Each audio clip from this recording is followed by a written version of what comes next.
It's require social counselling and उनको help करना, encourage करना, सिखाना, तो उसमें ये बेटर हो जाता है। और जिसको एकदम बिल्कुल नहीं होता है ये सब करने से बावजूद, तभी हम लोग ड्राग देता है। अब मैं लिखा है, 2 बच्चों थोड़ा बड़ा हो गया, एक छोटा है उसको नहीं लिखा मैंने, क्योंकि उनको कीड़ा भी है, कभी कभी कीड़ा होने से कि यूरिन इन्फेक्शन होने से भी, तो किसी को जिसको हम लोग ड्राग देते हैं पहले देख लेना चाहिए उसको यूरिन का कुछ इन्फेक्शन है कि नहीं, ठीक है। तो इतना छोटा बच्चा यूरिन इन्फेक्शन होने का चांस कम है, कम है। या लड़के लोग को थोड़ा ज़्यादा होता है क्योंकि उनका थोड़ा एनाटॉमिकल कारण में थोड़ा ज़्यादा होता है। तो उसको मैं नहीं दिया, उसको मैं डिवॉर्मिंग के लिए मेडिसिन दिया और इन्फेक्शन के लिए कुछ मेडिसिन दिया है। शायद उसमें उनको ठीक हो सकता है वो बच्चों को, लेकिन इनकरेज सबको करना पड़ेगा, काउंसलिंग करना पड़ेगा और उसको काफ़ी डांटना नहीं। तुम एक कैसे क्यों किया, ये किया, ये करना नहीं चाहिए, तुमको भगा देंगे, निकाल देंगे, ऐसा नहीं, कभी नहीं करना चाहिए। केयरफुली शुड विद प्यार से उनको एनकरेज करना कि तुम्हारा ठीक हो जाएगा, तुम चिंता मत करो। और कुछ आपने ये तीन ही चीज़ ज़्यादा लगा हमको। और ये तो काफ़ी सर्दी का समय, थोड़ा जुकाम आएगा, रेस्पिरेटरी इन्फेक्शन होगा, ये कोई बड़ा बात कुछ नहीं है। यही मोटा मोटी जो मिला है। एक को स्किन में थोड़ा ये मिला, वॉट्स जगह मिला, उसमें वो इलाज से ज़्यादा जाता भी नहीं है। कभी कभी होम्योपैथिक ट्रीटमेंट में अच्छा होता है। एक बच्चों है, अब देखिए उसको मैं इलाज लिखा है, कुछ ऑइंटमेंट भी लिखा है, लेकिन फिर दोबारा उसको आ सकता है। कभी मौका मिले, कोई होम्योपैथिक फिजिशियन का कुछ अच्छा दवा होता है उसका वाट निकालने का। एक डॉक्टर मुखर्जी हैं यहाँ पे, अगर को इंट्रोड्यूस करते कोई है, कभी उसको मौका मिले अब उसको दिखा सकते हो कि वाट ऐसा हमारा मेडिसिन में ज़्यादा जाता नहीं है। ओके, ठीक है। और सर बाकी तो स्किन से अगर है बच्चों को ठीक ही है, तो आप जैसे हम लोग एवरेज है, गर्मी में इंटेलिजेंस भी ठीक ही है, अच्छा एवरेज इंटेलिजेंस ठीक है, कोऑपरेटिव खेलते हैं बच्चों लोग जी। हाँ, इंटेलिजेंस हमको अच्छे लगा। तो जैसे हम लोग गर्मी में चिरायता खाते हैं पित्त को, तो आपको लगता है कि अगर हम चिरायता इंट्रोड्यूस करें गर्म हमें, हाँ मतलब एक देखो, एक कुछ मास्ट बात नहीं होता है, लेकिन क्या होता है हमारा जो परंपरा में लोग समझता है कि चिरोता का पानी लेने से थोड़ा कीड़ा भी निकल जाता है और थोड़ा पेट भी साफ़ हो जाता है, हाँ जी, कॉन्स्टिट्यूशन में भी हेल्प होता है, पेट सफ़ा करने के लिए भी अच्छा है। लेकिन इतना ज़्यादा सबूत मेडिसिन में मिला नहीं। अच्छा, इसका फेवर एविडेंस में हाँ। तो इसमें कीड़ा ठीक हो जाएगा कि कॉन्स्टिट्यूशन ठीक हो जाएगा, इतना सबूत नहीं। ऐसे ही बीटर इज एन एपिटाइजर, हाँ, और पानी पीने का एपिटाइजर मतलब भूख, एनी बीटर जो भी चीज़ जो कड़वे होता है, that is produce appetite. So bitter is an appetizer, anything which is bitter in तो खाने का पहले तो तीता देता है, तो बोलो पहले खा लो क्योंकि पहले तुम्हारा एपिटाइट बढ़ेगा, ठीक है ना। तो बीटर ये गर्मी में हम लोग बचपन में हमारे तो बंगाली में एक डिश है, नीम के पत्ते, तो फ्राई करके वो बैगन का साथ की दूसरों का साथ लेता है, गर्मी में खिलाया जाता है। एकदम अच्छा जो फ्रेश जो निकलता है ना, उसको तो फ्राई करके घी में फ्राई करके ले लेते हो, अच्छा लगता है। उसमें तो कड़वा भी कम भी होता है जो नया निकलता है ना, हाँ, तो फ्रेश पत्ती वो अच्छा लगता है। वो हेल्दी इसी टाइप से होता है जी, जैसे हल्दी हमारा, जैसे नीम, इसमें हमारा थोड़ा एंटीसेप्टिक इफेक्ट है, यस, एंटीसेप्टिक एंटीबैक्टीरियल इफेक्ट है। तो जो लोग जो नेचर से वो लेके जो ये करता है ना, जो हमारा स्किन के ऊपर कि शादी का पहले, इसका पहले कभी कभी जो स्किन के ऊपर लगाता है थोड़ा उसम पानी से, स्किन का एंटीसेप्टिक का इसका हेल्प करता है हम लोग को नहाने से, इस करने से। लेकिन इसे वो जो जितना क्लेम करता है उतना क्लेम का सबूत नहीं है, इतना तक कह सकता है, क्योंकि we must be of scientific minded. हाँ, जो इसका नाम पे उसका नाम पे देश का गरिमा, हमारा परंपरा, इसमें कुछ फ़ायदा नहीं है। जो अच्छा है उसको लेना चाहिए, हाँ, जो अच्छा है जरूर हम लोग लेंगे, जो अच्छा नहीं है उसको बिलीव करना नहीं चाहिए। Exactly. बड़ा बात ऐसा ही है। जैसे इसी जंगल में थोड़ा सा मैं घूमता हूँ तो कुछ जड़ी बूटी है कॉमन, एक आपका आप जानते होंगे तो उसे हम नीलकंठ बोलते हैं, तो वो घास ज़मीन में होती है, तो उसका पत्ता नीचे से ब्लैक है, सॉरी पर्पल है, और ऊपर से ग्रीन है। तो वो क्या काम होता है कि उसको हम कैसे यूज़ कर रहे हैं, उसको शुद्ध करना पड़ता है, उसको फिर बॉईल करा, अच्छा। फिर बॉईल करके उसके फिर रात भर आप रखो, फिर you just have this water. तो उसमें क्या हेल्प एलिमेंट है सर उसमें, वो पत्थर चट्टा, वो किडनी, अच्छा अच्छा अच्छा, पत्थर जो होता है हाँ निकल मतलब जाता उसका है, नाम ही पत्थर चट्टा वैसे है, तो अच्छा, किडनी अच्छा। निकल नहीं जाता है, मतलब कम कर देता है वो, कम भी क्या, मतलब प्रिवेंट भी यहाँ, करता हाँ है। यहाँ ऐसे यूज़ होते हैं कि वो किडनी से रिलेटेड ना इसको होता है, क्योंकि प्रमोट करता है। मैं एक बार सर्विस का कारण में नासिक में, महाराष्ट्र नासिक में मैं 5 साल था, ठीक है, इंडिया से उस टाइम मैं पेशेंट का अंदर इतना पथरी देखा, वो मैं पूरा मेरा डॉक्टरी लाइफ में देखा नहीं, क्योंकि due to water content etcetera, वो पहाड़ी जोन है, उसी के कारण में होता है। जैसे ये दांत का प्रॉब्लम भी इसका पानी का कारण में होगा। मेरा डाउट है इसमें आइदर कैल्शियम कम होगा, नहीं तो इसमें इसका फ्लोरीन, जिस कारण में उसको फ्लोरोसिस होता है, शायद होगा, अगर टेस्ट किया जाए तो। ये पब्लिक हेल्थ का काम है और हेल्थ डिपार्टमेंट का काम है देखना, क्योंकि सभी बच्चों को, ज़्यादा बच्चों को ऐसा दांत का थोड़ा लग रहा है, वीकनेस लग रहा है, शेप भी अच्छा नहीं है, थोड़ा कटिंग लग रहा है, हाँ डिफॉर्म टाइप का हो रहा है, थोड़ा ये लग रहा है, दबे हुआ है लग रहा है, कलर भी थोड़ा चेंज हुआ है लग रहा है। तो dental problem is the out of the all the students is the one of the major problem है, लुक्स लाइक दैट।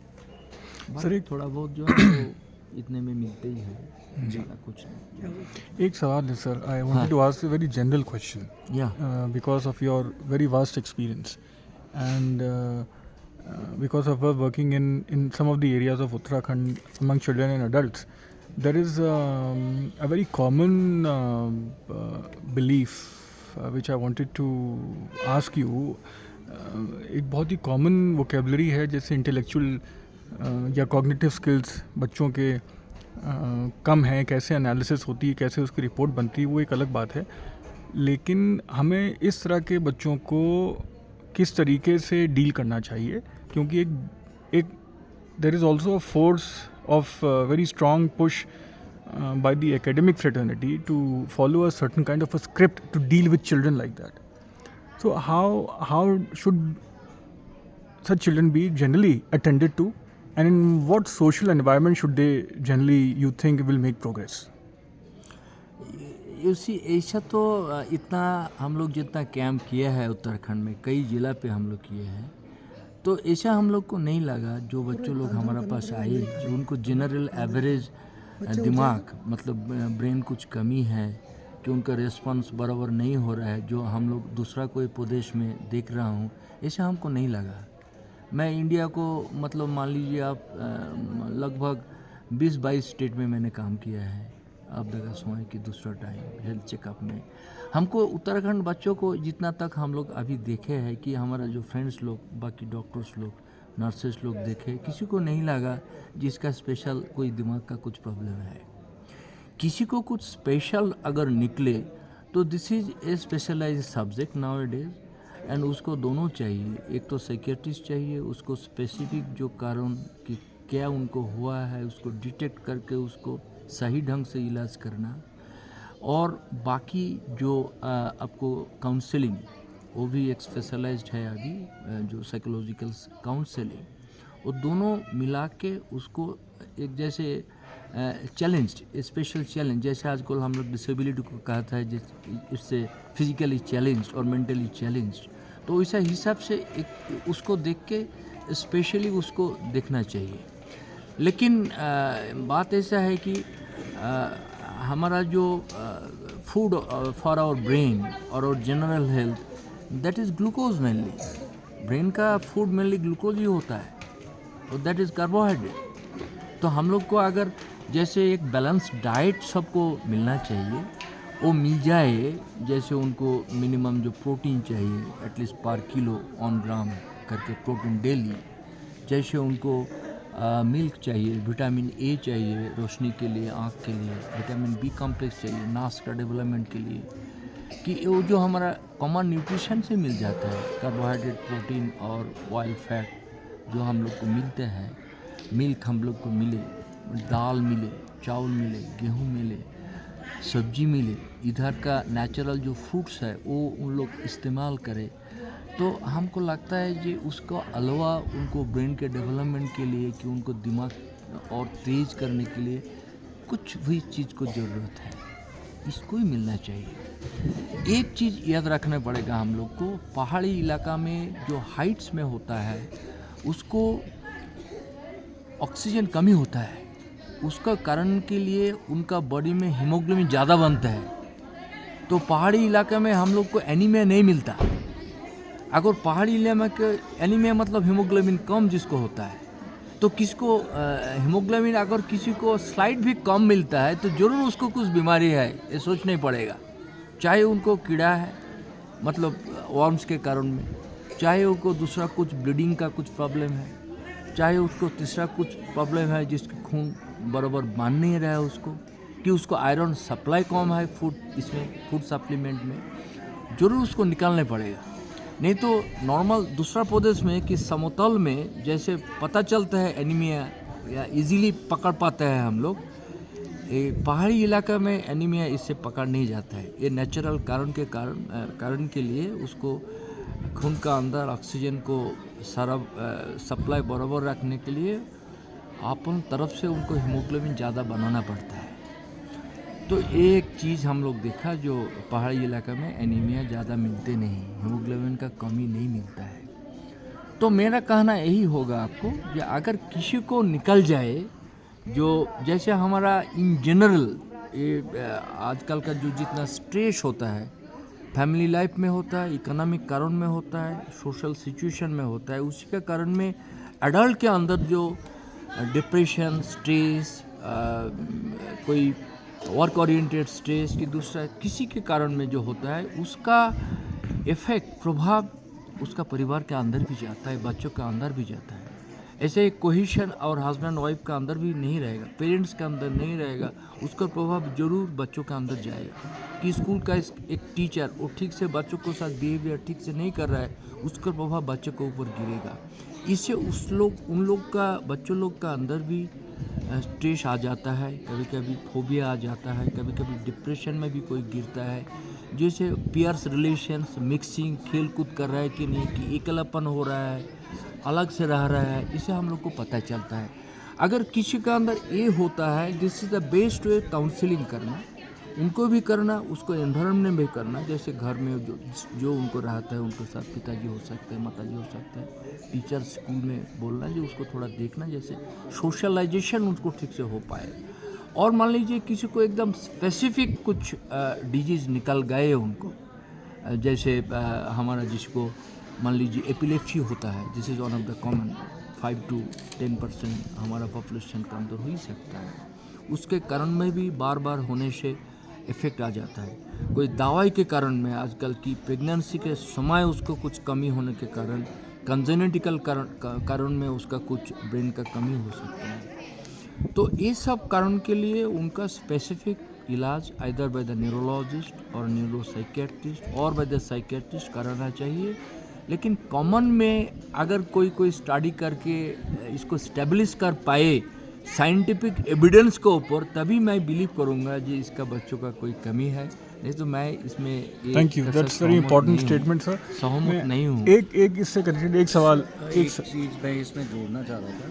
जैसे कई बार तो जैसे आपने कहा, तो अब ये थोड़ी सी क्लैरिटी मिलती है, तो आप इस पर भी थोड़ा स्पष्ट डालिए कि कई बार जब मैं ऊपर पहाड़ों में जाता हूँ, तो बहुत ऊपर पहाड़ों में कुछ ऐसे इलाके हैं जहाँ एक ही ब्लड लाइन से मैरिजेस हुई हैं और कई जनरेशन से एक ही ब्लड लाइन से मैरिजेस हुई।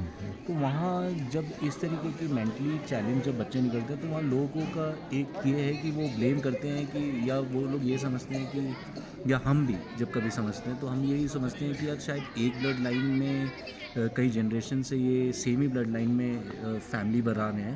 तो इसका क्या कुछ मेंटल हेल्थ से, मेंटली उससे रिलेशन है? This is nothing specific with mental health, I should say. ये जो एक ब्लड लाइन से शादी होने से क्या होता है जी, कंजेनिटल एनोमलीज खाली ब्रेन के लिए नहीं, मान लीजिए हार्ट के लिए भी हो सकता है, किडनी के लिए भी हो सकता है, लिवर के लिए भी हो सकता है, ओवरऑल हो सकता है।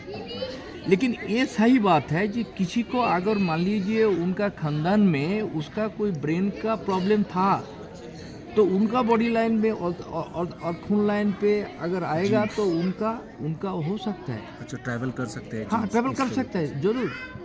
जैसे मान लीजिए प्रेगनेंसी का समय जिसको हम लोग कहता है वो जो ये होता है ना, कन्वल्सन्स होता है कि सूज आता है, तो ये इनको वो परंपरा में जाते हैं। जैसे एपिलेप्सी, जैसे हमारा कुछ मेंटल डिजीज, जैसे कंजेनिटल हार्ट डिजीजेस, जैसे हमारा एस्मा, जैसे हमारा रिमाटॉइड फीवर्स, ये चीज़ को कुछ होता है जो जीनोम्स में वो जाता है, जेनेटिक्स में वो जाता है। खून लाइन मतलब जेनेटिक जीनोम से जाता है। तो अगर रिवर्स मतलब जो इलाज के साथ एनवायरनमेंट देने के साथ कुछ तो इम्प्रूवमेंट होता है, कुछ इम्प्रूवमेंट होता है। लेकिन जो जेनेटिकली डिटरमेंट होके ही वो निकला वो मरीज, उसको जो आजकल जेनेटिक जो इंजीनियरिंग होके जो ट्रीटमेंट आ रहा है, this is a rather it was a very challenging place in medicine, but अच्छा बात यही है कि उसमें अभी सुराहा मिल रहा है और नया चीज़ आ रहा है जिसमें जेनेटिक ट्रीटमेंट भी शुरू हो गया है सारी चीज़ में। तो ये जीनोम लेके जितना काम हो रहा है इसी क्षेत्रों में इसका प्रयोग अगर ठीक तरीका से हो पाते हैं तो हमारे लिए फ्यूचर ब्राइट है। सर एक लास्ट क्वेश्चन, जैसे मेंटल हेल्थ और इस तरह की जो इश्यूज अभी सुनने में बहुत आते हैं, मुझे फैक्चुअली पता नहीं क्योंकि आप साइंटिफिक चीज़ों की बात कर रहे हैं, तो उस प्रोपोर्शन में मैंने विटनेस नहीं किया। जहाँ विटनेस किया वहाँ पे पर्सनल सिचुएशंस ऐसी रही हैं लोगों को जो उस कंडीशन में दोबारा से लोग आए हैं। मैं ये जानना चाहता हूँ सर, क्या इसका समाधान सोशल एनवायरनमेंट के आइसोलेशन में हो सकता है या इंटीग्रेशन में हो सकता है? क्योंकि बहुत सारे लोगों को वो एक नेचुरल सोशल एनवायरनमेंट से अलग करके एक तरह की जगह पे ले जाके 10 लोग को, 20 लोग को, 50 लोग को वहाँ पे ट्रीटमेंट लेना, या उनका जो नेचुरल हैबिटेट है वहाँ पे रहना, क्या where do we draw the line of demarcation? देखिए, मॉडर्न कॉन्सेप्ट यही है, जो इलाज आप जिस इलाका का लोग है उधर का जो कल्चर है, उधर का जो फूड हैबिट्स है, एनवायरनमेंट है, उसका साथ उसको रख के अगर हम लोग इलाज कर सके उसको, उससे बेहतर कुछ भी नहीं हो सकता है। Yes sir. Your health centre, your reach of health and availability of trained health personnel starting from doctor to any lower level health worker should be at your doorstep. That should be the best. Anytime when we bring a patient to a hospital, कभी भी लेके जाता है, उसको admit करके रखता है, particularly जो लोग थोड़ा एजेड लोग हैं उसको एक बिल्कुल मन नहीं करता है हॉस्पिटल के अंदर आने के। हम लोग ऐसा भी देखे हैं, मान लीजिए उसको खास कुछ इलाज के लिए किसी को सीसीयू में, क्रिटिकल केयर यूनिट में कि आईटीयू में रखना पड़ा, लेकिन उसको अच्छा हो गया है। लेकिन आप लोग जानते होंगे आजकल आईसीयू का अंदर ज़्यादा दिन रखने के कारण में एक आईसीयू की सीसीयू साइकोसिस होता है। तो जब लोग हम लोग को पता चलता है जो ये अभी उसको जो क्यूरेटिव पार्ट में जो करने का था हो गया है, अभी उसको दिमाग का जो चल रहा है, अगर हम इसको निकाल के मैं घर में भेज देंगे कि जो आजकल जो कंसेप्ट आ रहा है ना हॉस्पिसिस, जो डायरेक्ट इलाज का नहीं लेकिन बाकी सेवा देने का, ये वो बेहतर है, उससे बेहतर है घर, जिसको घर उनको बच्चों लोग हैं, वाइफ है कि वाइफ होने से हस्बैंड है कि रिश्तेदार लोग है, आएगा जाएगा, अपना एनवायरनमेंट उसको मिल जाएगा, ऑटोमेटिक उसको सुधार हो जाता है। ये मेरा खुद डॉक्टर हो के मेरा मामी का केस में भी मैंने ऐसा देखा, जो हॉस्पिटल में एकदम बेचैन हो गया बेचारी ब्रेन ऑपरेशन के बाद, वो उसको डॉक्टर उसको छोड़ दिया। तो हमको खुद को लगे जितने जल्दी क्यों छोड़ रहा है, लेकिन मैंने, आपको यकीन नहीं होगा, मैं उनको घर में लेकर आया, चेंज पर्सनैलिटी। तो अपना एनवायरनमेंट उसको इतना सहारा देता है, उतना आराम देता है, जो कभी हॉस्पिटल में एक फॉरेन एनवायरनमेंट उनको लगता है। किसी मरीज को हॉस्पिटल नहीं अच्छा लगता है, सब चाहता है कि हमको घर के अंदर इलाज करो तो मैं तुम्हारा इलाज लूँगा. तो our motto should be the treatment और एनी एड्स फॉर ट्रीटमेंट और any promotive care, any preventive care, that should be in their own environment, in their own habitation. तो उनको ये हॉट शुड ऐसे क्योर और उनको थोड़ा डिजीज़ का कंटेनमेंट और उनको थोड़ा वेलबींग मच फास्टर होगा, एक्सेलरेटेड होगा. उनको हॉस्पिटल स्टे अगर वही हिसाब से देखने से हमारा खर्चा भी कम हो जाएगा. So that should be our motto. Yes, sir. We should reach our health to the doorsteps and we should give them as far as practicable. सब तो अभी संभव नहीं है ना, जो हमको ऑपरेशन करने पड़ेगा, कुछ करने पड़ेगा, कुछ स्पेशलाइज थिंग कर, उसके लिए तो हमको कुछ दिन के लिए हॉस्पिटल में लाना ही पड़ेगा. लेकिन मॉडर्न कॉन्सेप्ट यही है, जितना जल्दी संभव हो उसको भेजो Absolutely. और रिहेबिलिटेशन उनको घर के अंदर करो, अपना एनवायरनमेंट के अंदर करो. तो जनरल वेलबींग का साथ कोई पर्टिकुलर ऑर्गन का भी बहुत जोड़े हुए हैं. हमारा एक होलिस्टिक है. हमारा बॉडी, आँख एक तरह बताएंगे, पैर टांग एक तरह का बताएंगे, किडनी दूसरा टाइप, ये नहीं होता है. दिस इज ए माने एक होमोजीनियस सिस्टम, वो सिस्टम काम कर रहा है. तो आँख का ऑपरेशन हो गया मतलब वो आँख के हॉस्पिटल में डाल के उनको जितना दिन उनका पूरा बराबर नहीं रोशनी आ रहा है उसको रखने पड़ेगा, ऐसा कुछ बातें हैं. जो मिनिमम करने का था हॉस्पिटल के अंदर करके आप छोड़ो, एडवाइस करके, काउंसलिंग करके, बाकी तुम उनको घर का परिवेश में कराओ, पर्यावरण में, तो बेटर होगा. That will be good. Thank you so much. This was fantastic to So welcome. learn from you and for your time today in the event. Thank you so much, sir. Thank you. Thank you.